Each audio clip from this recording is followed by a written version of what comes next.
Okay. Well, I think you're doing a good job. There's a lot of work that I said entails going through even with the application process alone. So, what is, other than doing everything that you just mentioned, your day to day? So the other side of it is so-called stewardship. And in stewardship, what we're doing is working with any issues, questions from the property owners that are already into easement. So as time has gone on, as an example, when I first took this position a little more than 8 years ago, we had half of the number of easements we have now. And I think if I was asked to compare the board to a person, we were still in our youth. Rambunctious, kind of going crazy, acquiring more and more easements, which we did. And now that we're up to 76 easements, 8,000 acres, we're more like in middle age, and we're beginning to get the sobering idea that things happen.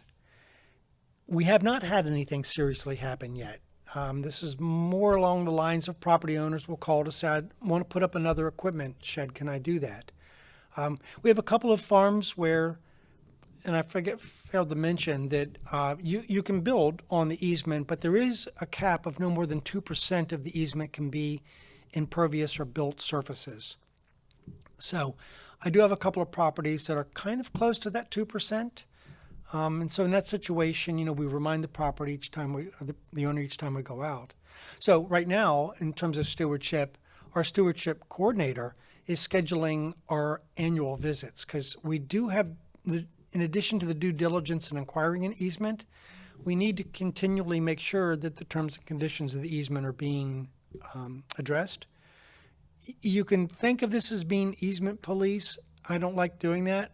My property owners are wonderful people. I love going out once a year and chatting with them, meeting them, seeing what's new in their lives, and addressing any questions they may have about the easement.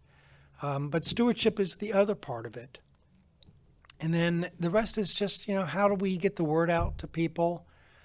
We spent a lot of time in the past couple of years improving our policy manual. We now have a continuity of operations plan. A lot of documents that I learned when I worked for Jefferson County government, we've now made sure that our board has as well. So hopefully we're a modern 21st century organization.